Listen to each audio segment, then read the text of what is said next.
नेपाल में जेनजी आंदोलन देश की भ्रष्ट और वंशवादी व्यवस्था के प्रति युवा पीढ़ी की घुटन भरी निराशा की विस्फोटक अभिव्यक्ति है।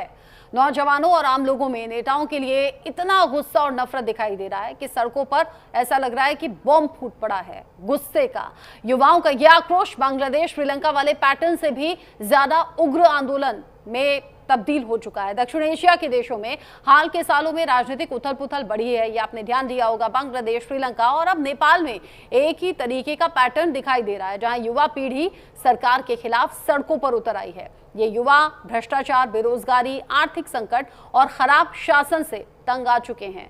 वो बदलाव की मांग कर रहे हैं, जिससे कि पुरानी सरकारें गिर रही हैं।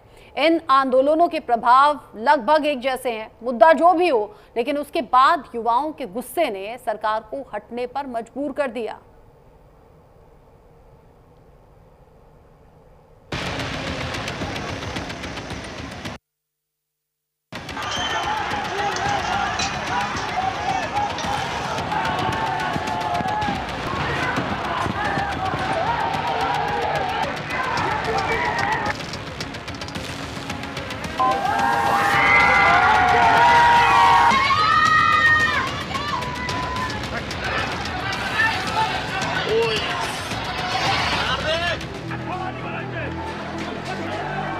नेपाल में छात्र और आम नागरिक सड़कों पर हैं।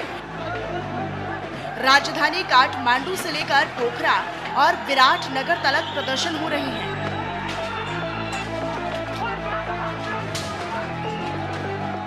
भीषण विरोध की आंधी में केपी ओली सरकार तिनकों की तरह बिखर गई। आंदोलन की शुरुआत बेरोजगारी और भ्रष्टाचार विरोधी नारों से हुई, लेकिन अब इसमें राजनीतिक असंतोष और सत्ता विरोधी भावनाएं भी खुलकर सामने आ गई हैं। ये आंदोलन बांग्लादेश और श्रीलंका के जन विद्रोह से भी आगे निकल गया है। नेपाल में जो हिंसा की आग लगी वो श्रीलंका और बांग्लादेश से भी ज्यादा भयावह है। इस आंदोलन में युवाओं और आम लोगों में नेताओं के प्रति घोर नफरत और घृणा दिखाई दी। नेपाल की स्थिति में बांग्लादेश और श्रीलंका के आंदोलनों जैसी समानताएं दिख रही हैं।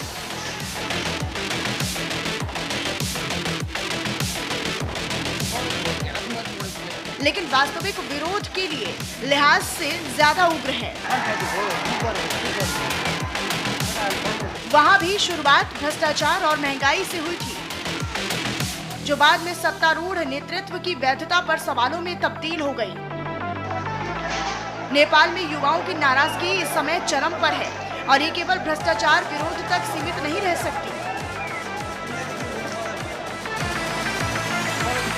मामला सत्ता पलट तक भी सीमित नहीं है, क्योंकि प्रधानमंत्री और सरकार गद्दी छोड़ चुकी है, लेकिन फिर भी युवाओं का आक्रोश थमने का नाम नहीं ले रहा। नेपाल में पिछले एक दशक में बार बार सरकारें बदली, पर रोजगार सृजन, शिक्षा सुधार और आर्थिक स्थिरता जैसे तमाम मुद्दों को नजरअंदाज किया गया। छात्र इसे उनके भविष्य के साथ धोखा बता रहे हैं। यही वजह है कि आंदोलन परिवर्तन से आगे अब सीधे सत्ता में भागीदारी चाह रहा है। बात करें श्रीलंका की, तो श्रीलंका में 2022 का आंदोलन तब सरकार गिराने तक गया, जब महंगाई और आर्थिक संकट ने लोगों को जीवित रहना भी मुश्किल कर दिया। नेपाल में सरकार ने संयम रहते ठोस सुधार कदम नहीं उठाए, इसीलिए यह आंदोलन भी सत्ता विरोधी विद्रोह में तब्दील हो गया है।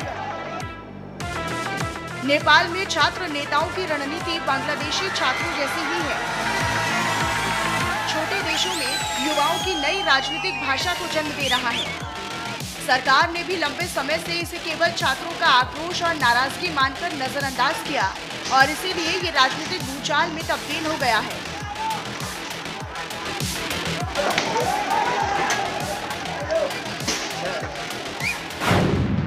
नेपाल की अर्थव्यवस्था धीमी गति से बढ़ रही है। 2024 और 25 में जीडीपी वृद्धि दर मात्र 3.2% रहा। मुद्रास्फीति दर 7% के आसपास। युवा बेरोजगारी दर लगभग 19%। हर साल 4 से 5 लाख युवाओं का विदेश पलायन। ज्यादातर लोग खाड़ी देशों में जाकर मजदूरी करते हैं। कुल आय का लगभग 25% हिस्सा रेमिटेंसेस से आता है। घरेलू स्तर पर नौकरी का संकट भी है। भारत के पड़ोसी देशों में पाकिस्तान की हालत संभवतः सबसे खराब है। पाकिस्तान के पूर्व पीएम इमरान खान को 9 मई 2023 को गिरफ्तार किए जाने के बाद उनके समर्थकों ने लाहौर में प्रधानमंत्री आवास के साथ साथ रावलपिंडी में सेना मुख्यालय और अधिकारियों के घरों पर भी हमला बोल दिया था। अभी हालात ये हैं कि पाकिस्तान के बलूचिस्तान प्रांत में अलगाववादी आवाजें जोर पकड़ रही हैं। बलूच लिबरेशन आर्मी जैसे संगठन सीधे सरकार को चुनौती देते रहते हैं। खैबर पख्तूनख्वा और सिंध प्रांत में भी अक्सर हमले हुआ करते हैं। 1990 और 2006 के जन आंदोलनों ने नेपाली जनता को लोकतंत्र और स्थिरता की उम्मीद दी थी, लेकिन दशकों बाद भी रोजगार, शिक्षा और स्वास्थ्य सेवाओं में ठोस सुधार नहीं हो पाए। इसलिए लोग अब मानने लगे हैं कि लोकतंत्र नेताओं के लिए सत्ता का खेल बन गया, जनता के लिए नहीं। अफगानिस्तान अगस्त 2021, पाकिस्तान अप्रैल 2022, बांग्लादेश अगस्त 2024, नेपाल सितंबर 2025, म्यांमार फरवरी 2021, श्रीलंका जुलाई 2021। इन 5 सालों में 3 पड़ोसी देशों में तख्ता पलट हुआ। श्रीलंका की बात करें तो 2022 में बड़ा प्रदर्शन हुआ। आर्थिक संकट को लेकर प्रदर्शन। जुलाई 2022 में सरकार ही गिर गई। राष्ट्रपति गोटबाया को इस्तीफा देना पड़ा। 2024 में अनुराग कुमारा राष्ट्रपति चुने गए। बांग्लादेश में भी प्रदर्शन ने हिंसक रूप ले लिया था, जिसके बाद शेख हसीना को देश छोड़कर ही भागना पड़ा। 2024 में छात्रों का प्रदर्शन। नौकरियों में कोटा सिस्टम के खिलाफ प्रदर्शन। धीरे धीरे हिंसक प्रदर्शन हुआ शुरू। 5 अगस्त 2024 को शेख हसीना ने इस्तीफा दिया। 2024 में मोहम्मद यूनुस की अंतरिम सरकार बनी। म्यांमार में भी 2021 में बड़े स्तर पर प्रदर्शन हुए थे, जो बाद में हिंसक हो गए और राष्ट्रपति को भी अपना पद छोड़ना पड़ा।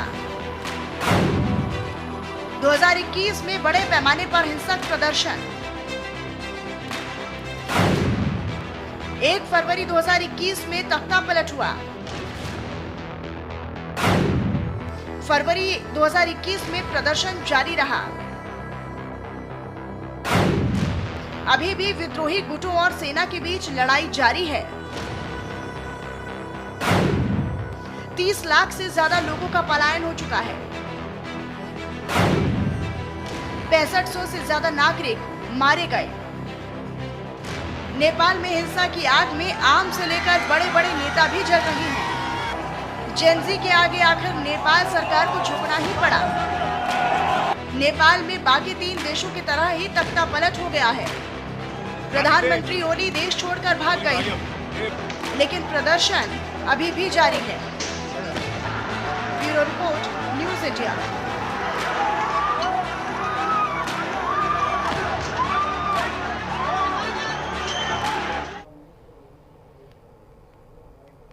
नेपाल में जो हालात है वो ताजा रिपोर्ट में आपने देख लिया, लेकिन नेपाल में अब होगा क्या, ये सवाल लगातार बना हुआ है। मीटिंग्स का दौर भी चल रहा है। अब कुछ पॉइंटर्स हैं जो आपके सामने रख के आपको समझा देते हैं कि नेपाल में अब अगला कदम क्या हो सकता है। वहां अंतरिम सरकार बन सकती है, ये एक ऑप्शन है। सैन्य शासन भी लागू हो सकता है, क्योंकि अभी तो सब कुछ सेना ने ही हाथों में ले लिया है। लेकिन मीटिंग चल रही है जिसमें जेनजी ने कहा है जल्दी चुनाव कराएं और आगे सरकार बनाएं। राजतंत्र का प्रभाव बढ़ सकता है, ये भी एक विकल्प है। साथ ही जेनजी की भागीदारी और बढ़ सकती है, क्योंकि जेनजीज का ही ये पूरा प्रदर्शन है जो सड़कों पर दिखाई दे रहा है, बड़े उत्पात के तौर पर, और उग्र आंदोलन होता जा रहा है। साथ ही साथ आपातकाल भी लगाया जा सकता है। यानी कि इमरजेंसी की सिचुएशन नेपाल में अभी नजर आ रही है। अभी तो कर्फ्यू लगा है। जिस तरीके से प्रदर्शनकारी अभी सड़कों पर हैं, उन्हें समझाया जा रहा है, हटाया जा रहा है। सेना ने यह भी कहा है कि इलीगल जो आपके पास वेपन है, अवैध हथियार, आप सरेंडर कीजिए, शांति बनाए रखिए, और उनसे उनकी मांगों पर बात भी हो रही है। यहाँ जो प्रदर्शनकारी हैं वो साफ ये कह रहे हैं कि जो नेता हैं पहले वो सभी हटें, उनकी संपत्ति जब्त की जाए, हमें जेनजी पीएम चाहिए, हमारी पसंद का नेता चाहिए जो कि देश को बेहतर दिशा में आगे बढ़ा सके, क्योंकि प्रॉब्लम अलग अलग हैं। इससे पहले ओली पर कई गंभीर आरोप लगे। ये लगा कि अपने जो करीबी बिजनेसमैन हैं उन्हें फायदा पहुंचाने के लिए अलग अलग वो डील कर रहे हैं। जो आम जनता है वो लगातार महंगाई, भुखमरी, बेरोजगारी की मार झेल रही है। ऐसे में गुस्सा भड़का, फिर सोशल मीडिया भी बैन हो गया, तो ये विद्रोह और ज्यादा भड़क गया। नेपाल हिंसा पर अब तक के कुछ बड़े अपडेट्स हैं, वो भी जान लीजिए। नेपाल में जेनजी की बड़ी मीटिंग हुई है। नेपाली सेना और राष्ट्रपति की बैठक को लेकर जानकारी मिल रही है, जिसमें आर्मी चीफ कि बालेन शाह के साथ में मीटिंग हुई है। बालेन शाह ये वही नाम है जो कि अगले पीएम, जो संभावित पीएम है, उनके तौर पर भी इनका नाम सामने आ रहा है। सेना जो कि अब मोर्चा संभाल चुकी है, पूरे देश में हाई अलर्ट जारी किया हुआ है। यहाँ पर हिंसा वाली जगह पर सेना की तैनाती की भी जानकारी मिल रही है। हिंसा के बाद काठमांडू एयरपोर्ट पूरी तरह से ठप है। उड़ानें जो वहां से उड़नी थी उन्हें कैंसिल किया गया है, रद्द किया गया है। नेपाल की कई जेलों को तोड़कर कैदी भाग भी गए हैं। ये जो कैदी भागे हैं उनकी तस्वीरें भी सामने आ रही हैं। सेना के जो जवान हैं उनसे बात भी कर रहे हैं। नेपाल में हालात लगातार बिगड़ रहे हैं और नेपाल के इन हालातों पर भारत की भी नजर बनी हुई है। पीएम मोदी ने शांति बनाए रखने की अपील की है और जो नेपाल से लगे हुए बॉर्डर हैं, चाहे वो यूपी का है या बिहार का है, वहां पर एक्स्ट्रा फोर्स की तैनाती की गई है, अलर्ट वहां पर किया गया है, क्योंकि जब जब देश में हालात खराब होते हैं तो वो पड़ोसी देशों की तरफ बढ़ने लगते हैं, यानी कि सीमा पार करने लगते हैं जब हालात हिंसा वाले हो जाते हैं। तो ऐसा ना हो, भारत में यूं नेपाली लोग ना घुस जाएं, इसका भी ध्यान रखा जा रहा है, क्योंकि नेपाल में ये जो हिंसा है वो बढ़ी है लगातार तीसरे दिन भी। नेपाल हिंसा की टाइमलाइन क्या है वो भी आपको दिखाएंगे और बताएंगे, क्योंकि वहां संसद भवन फूंक दिया गया, पीएम आवास फूंक दिया गया, राष्ट्रपति भवन फूंक दिया गया और मंत्रियों के घर तक फूंक दिए गए। जिस तरीके की जानकारी मिल रही है वो नेपाल के लिहाज से ठीक नहीं, और एक्सपर्ट्स कह रहे हैं कि एकदम से शांत होगा नहीं। संसद भवन को फूंका गया, पीएम ओली जिनका निजी आवास आग के हवाले कर दिया गया, राष्ट्रपति भवन तक पर कब्जा करके उसमें आग लगा दी गई, गृह मंत्री का जो निजी आवास था वहां हमला हुआ, नेपाली कांग्रेस पार्टी में ऑफिस में जाकर आगजनी कर दी प्रदर्शनकारियों ने, संसद भवन पर कब्जा किया गया, संसद भवन में लूटपाट की भी तस्वीरें सामने आई, सिंह दरबार में आगजनी की गई, पूर्व पीएम झालानाथ खनाल की पत्नी को जला दिया गया जिससे उनकी मौत हो गई, पूर्व पीएम देवबा और उनकी पत्नी को घर में घुसकर पीटा गया, वित्त मंत्री को तो दौड़ा दौड़ा कर पीटा गया। ये तमाम ऐसी तस्वीरें हैं जो बता रही हैं कि प्रदर्शनकारियों का गुस्सा सातवें आसमान पर है और इस गुस्से में उन्होंने जो किया उसे सही तो कतई ठहराया नहीं जा सकता। आर्मी जो है वो पीएम ओली को सुरक्षित जगह पर ले गई, हालांकि पीएम पद से उन्होंने इस्तीफा दे दिया है, अभी सुरक्षित जगह पर उन्हें रखा गया है। कई और मंत्री हैं जिन्हें हेलीकॉप्टर से बचाया गया, सेफ जगह पर ले जाया गया। आगे होगा क्या वो संभावित हमने आपको बताया भी, राष्ट्रपति शासन लग सकता है, इमरजेंसी लगाई जा सकती है या अंतरिम सरकार का गठन हो सकता है। जेनजी जो कह रहे हैं कि हमें युवा नेता चाहिए, यानी कि देश को चलाने के लिए जो पीएम होना चाहिए वो जेनजी होना चाहिए, इन प्रदर्शनकारियों ने साफ कर दिया। नाराजगी अलग अलग बातों को लेकर है, क्योंकि जेनजी सोशल मीडिया में बड़ा बिलीव करते हैं, वो वहां अपनी भड़ास निकालते हैं, वहां सरकार से सवाल पूछते हैं, और जब सोशल मीडिया बैन हो गया तो ये पीक था उनके गुस्से का, और ऐसे में प्रदर्शन जो सामने आया वो लगातार तीसरे दिन भी चल रहा है। और इस प्रदर्शन के बाद हालांकि उस वक्त केपी शर्मा ओली ने फैसला भी लिया, अपना सोशल मीडिया बैन वाला फैसला वापस भी लिया, लेकिन बावजूद इसके ये मामला ठंडा नहीं पड़ा। फिर तो प्रदर्शनकारी संसद भवन में घुसे भी, आग भी लगा दी गई और अलग अलग जगह हिंसा और बवाल की तस्वीरें सिर्फ काठमांडू तक सीमित नहीं रही, नेपाल के अलग अलग हिस्सों में देखी गई। नेपाल के पूर्व पीएम ओली को लेकर एक बड़ा अपडेट भी मिल रहा है, क्योंकि अब तो इस्तीफा दे चुका है, स्वीकार भी हो गया, तो अब वो पूर्व पीएम की कैटेगरी में आ गए हैं। सेना ने ओली को अज्ञात जगह पर छिपाया है, ये सेफ्टी मेजर्स का ध्यान रखते हुए, उनकी जान को चुकी खतरा है, प्रदर्शनकारी भड़के हुए हैं। आर्मी कैंटोनमेंट एरिया में ओली को रखा गया है, जो सूत्रों के हवाले से खबर है। आर्मी कैंटोनमेंट एरिया जो कि आर्मी की नजर में है, सुरक्षित माना जा रहा है, और यहीं पर केपी शर्मा ओली को रखा गया है। जो हालात अभी बने, सेना प्रमुख ने ही ये सुझाव दिया था कि आप अपने पद से इस्तीफा दे दीजिए, फिर इस अंदाज में हेलीकॉप्टर आया, सुरक्षित उन्हें वहां से ले जाया गया और अभी केपी शर्मा ओली को आर्मी कैंटोनमेंट एरिया में रखा गया है। सेना ने ओली को अज्ञात जगह पर छिपाया है। बाकी जो मंत्री हैं जिनकी जान को खतरा था उन्हें भी सेफ जगह पर रखा गया है।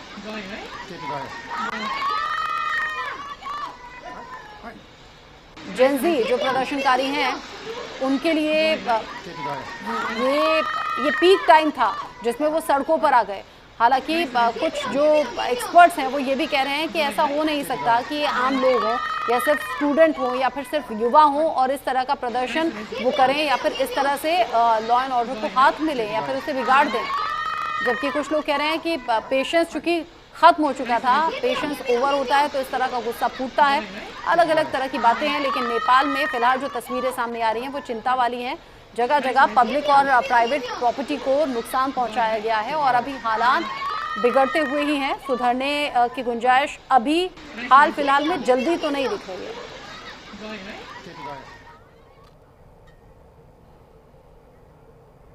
जिस तरीके से भारत के पड़ोसी देश नेपाल में ये अस्थिरता देखी गई है, जैसा हम बार बार कह रहे हैं, आज नेपाल की तस्वीरें सामने आ रही हैं, लेकिन इससे पहले अलग अलग तरीके से जो पड़ोसी देश अस्थिर हुए, अब उनकी पिक्चर दिल दिमाग में चल रही है। जैसे हमने कहा बांग्लादेश, श्रीलंका या फिर अफगानिस्तान या फिर पाकिस्तान में जो हालात हुए थे उन्हें भी याद कीजिए। तो अस्थिर पड़ोसी देश कौन कौन से हैं अब ये मैप के जरिए आप देख लीजिए। और भारत से लगे हुए यानी कि बॉर्डर एरिया को टच करते हुए कौन कौन से देश हैं। अफगानिस्तान में आपको याद होगा अगस्त 2021 जब वहां उथल पुथल मची थी और जिस तरीके से वहां पर तालिबान सरकार बनी, वो तस्वीरें भी हमने देखी। जाहिर सी बात है पड़ोसी देश में अगर ये उथल पुथल होती है तो फिर उससे देश भी प्रभावित होता है।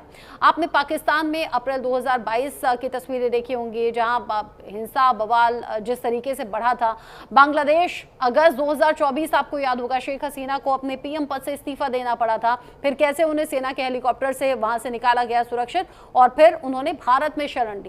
और अब नेपाल की तस्वीरें आप देखिए। नेपाल जहां पर सितंबर 2025 एक दिन, 2 दिन और फिर लगातार ये तीसरा दिन है जहां पर बवाल रुकने का नाम नहीं ले रहा। म्यांमार में इस तरह की तस्वीरें फरवरी 2021 में सामने आई थी। श्रीलंका आपको याद होगा जुलाई 2021 जब मामला हाथ से निकल गया था। हालांकि कुछ चीजें कॉमन है और इसीलिए हम कह रहे हैं, एक्सपर्ट्स भी ये बता रहे हैं कि ये जो अलग अलग देश हैं उनमें एक ही पैटर्न पर प्रदर्शनकारी सड़कों पर आते हैं, भड़कते हैं, मौजूदा सरकार से उनके सवाल होते हैं और मौजूदा सरकार पर अब सवाल करते करते वो प्रदर्शन उग्र हो जाते हैं। फिर उसमें संसद भवन हो, पीएम आवास हो, राष्ट्रपति भवन हो, वहां लोगों का पहुंच जाना, कब्जा कर लेना या वहां लूटपाट मचाना, ये तस्वीरें हमने देखी। लेकिन नेपाल की तस्वीरें ज्यादा चिंताजनक हैं क्योंकि यहाँ प्रदर्शनकारियों को सीधा गोली मारने के निर्देश भी दे दिए गए और यहाँ प्रदर्शनकारी भी मंत्रियों को दौड़ा कर पीट रहे हैं, पूर्व प्रधानमंत्रियों के घरों तक पहुंच गए हैं और इसमें पूर्व प्रधानमंत्री की पत्नी की तो जलकर जिंदा मौत भी हो गई है। अब ऐसे में तमाम सवाल हैं जो उठ रहे हैं और इन सवालों के बीच में नेपाल में जेनजी की मांगे भी हैं जो सामने आ गई हैं। ओली सरकार को हटाकर नई सरकार का गठन किया जाए, ये सीधे तौर पर उनकी मांग है। नेपाली नागरिकों को अभिव्यक्ति की स्वतंत्रता की गारंटी मिले, यानी सोशल मीडिया जो बैन था ये भी स्वतंत्रता छीनना ही था एक तरीके से। अभिव्यक्ति की आजादी होनी चाहिए और इसकी गारंटी जेनजी मांग रहे हैं, यानी कि जो मन में हो वो बोल सकें। आजादी इतनी होनी चाहिए, अपने अधिकारों की रक्षा की आजादी होनी चाहिए। राजनीतिक पद संभालने वालों के लिए सेवानिवृत्ति की आयु तय हो, यानी कि जो राजनीतिक पद पर बैठे हैं उनके लिए एक एज लिमिट होनी चाहिए कि इतनी एज के बाद आप रिटायर हो जाओगे। ऐसा नहीं कि ताऊं आप पद पर बने हो और बने ही रहो, यानी कि वो जो बूढ़े बुजुर्ग नेता हैं उनसे अब जेनजी का मन भर गया है। सीधे वो कह रहे हैं कि ये भ्रष्ट नेता हमें नहीं चाहिए। इसके अलावा बेरोजगारी और आर्थिक जो अस्थिरता है, इनके मुद्दों पर भी जवाबदेही तय होनी चाहिए। जिस तरह की चीजें अभी निकलकर सामने आ रही हैं, जेनजी साफ तौर पर ये कह रहे हैं कि जैसा अभी सिस्टम चल रहा है ऐसा तो हम चलने नहीं देंगे, इसमें बदलाव होने चाहिए। मेरे साथ इस पर बात करने के लिए मेजर जनरल रिटायर्ड राजन कोचर सर जुड़ गए हैं डिफेंस एक्सपर्ट के तौर पर। राजन कोचर सर, नेपाल में जो सिचुएशन अभी बनी हुई है, पहले तो स्वागत आपका। जो हालात नेपाल में बने हुए हैं वो आप भी देख रहे हैं, हम भी देख रहे हैं, लेकिन चिंता इस बात को लेकर ज्यादा बढ़ रही है। प्रदर्शनकारियों को सीधे गोली मारने के निर्देश, प्रदर्शनकारी भी फिर कानून हाथ में लेकर, ऐसा नहीं है कि सिर्फ बढ़ रहे हैं इस तरह की इमारतों की तरफ, आग लगा दे रहे हैं, पीट रहे हैं, दौड़ा दौड़ा कर मार रहे हैं, जिंदा जला दे रहे हैं। ऐसे जेनजी कैसे, ऐसा आंदोलन क्या, इसका नाम क्या दें? देखिए, ये एक रेवोल्यूशन एक बार 2006 में नेपाल में इसी तरीके का रेवोल्यूशन आया था वहाँ की मोनार्की के अगेंस्ट, और वहाँ पर भी उस टाइम पे 18 से 19 लोग मारे गए थे। और ये जो इस बार का हम देख रहे हैं, ये इसकी स्केल और भी बढ़कर है। तो इसका मतलब कि गुस्सा इतना है आपके पॉलिटिकल लीडरशिप के अगेंस्ट, और ये अक्रॉस पार्टी लाइंस है। ये कोई एक पार्टी को टारगेट नहीं किया जा रहा है, ये पूरे पॉलिटिकल सिस्टम को टारगेट किया जा रहा है। क्योंकि आपको मैं एक एग्जांपल देता हूं। देखिए, आप 8% जो नेपाल की पॉपुलेशन है वो नेपाल से बाहर रहती है, और जो वो रेमिटेंस भेजती है नेपाल में, जो इसको नेपाल की इकोनॉमी को सस्टेन करता है, वो है 33% ऑफ द जीडीपी। जब आप एक सोशल मीडिया इनका बंद कर देंगे, बाहर की जो रेमिटेंस आपकी, अगर इसको लोगों को लगेगा कि अगर पैसा इसको आना था बाहर से और वो नहीं आ पाएगा क्योंकि आपने ये व्हाट्सएप और कम्युनिकेशन, जिन लोगों के बूढ़े माँ बाप हैं उनके थ्रू कम्युनिकेशन का जरिए आपका व्हाट्सएप होता है, और एक ह्यूमन राइट्स के ऊपर भी आता है, एक फ्रीडम ऑफ एक्सप्रेशन के ऊपर भी बात आती है। तो एक जब इस तरीके की एक स्पार्क, मैं इसको बोलूँगा, ये एक स्पार्क था। बिकॉज आप जानते हैं नेपाल में अनएम्प्लॉयमेंट भी बहुत ज़्यादा है, 12.3%, और ये बढ़ता जा रहा है। और दूसरा एक इसका वीडियो आया था नेपाल में, इसको नेपो किड्स का इसको वीडियो बोलते हैं। वो उसमें एक्चुअली दिखाया जा रहा था कि जितने भी नेताओं के बच्चे हैं उनका लाइफस्टाइल दिखाया जा रहा था कि किस तरीके से वो अपनी लाइफ जी रहे, इतनी इसको लग्जरी में है, अयाशी में है। तो ये एक डायरेक्ट इम्पैक्ट पड़ता है गांव के लोगों पे, और जो आपके इसको रोजगार अपना ढूंढ रहे हैं, उनको खाने के लिए दो रोटी नहीं उसको मिले, और वो देख रहे हैं कि पॉलिटिशियंस के जो बच्चे और उनकी फैमिलीज इस तरीके से वो एंजॉय कर रहे हैं। तो जब एक पॉपुलेशन में ये एक सोशो इकोनॉमिक इशू है, जब इस पॉपुलेशन में आप इस तरीके की असमानता आपको नजर आती है, तो गुस्सा बहुत आता है उस पॉपुलेशन को। और ये खास तौर पे आपने जैसे बताया कि जेन जी, इसका मतलब ये एक बहुत यंग जनरेशन है, 15 साल से 30 साल की उम्र की ये आपकी जनरेशन है। इनको गुस्सा भी बहुत जल्दी आता है। और जितना मैं नेपालियों को जानता हूँ, और हमारी फौज में भी नेपाली एक्चुअली सोल्जर्स हैं, वो जब गुस्सा उनको आता है वो बहुत ही खतरनाक होता है। और कई बार हमने ऐसे इंसिडेंट्स भी देखे हैं अपनी फौज में, फ्रैक्टिसाइड के, इसको गोली तक मार देते हैं अपने ऑफिसर्स को। तो इसको नेपाल की जो एक कौम है, वो जो टेम्परामेंटली उनको ऐसा है कि, स्पेशली हम जब यंगर जनरेशंस की बात करेंगे, और जैसे आपने जिक्र किया कि आग लगा दी, इसको जला दिया, जिंदा जला दिया एक फॉर्मर प्राइम मिनिस्टर की वाइफ को, तो ये एक गुस्से का एक्सप्रेशन है जो सामने आ रहा है। बिकॉज जब आप उनकी बेसिक राइट्स के ऊपर आप उसको टारगेट अपना करेंगे, और आपको इसको मैंने बताया कि इतने लोग, एक वर्ल्ड बैंक की स्टैटिस्टिक्स है और वो एक बहुत अलार्मिंग है, 2000 लोग नेपाल से रोज नेपाल के बाहर जाते हैं जॉब्स ढूंढने। जब इस तरीके की एक मूवमेंट हो रही है, आउटवर्ड एक्चुअली मूवमेंट हो रही है कि आपको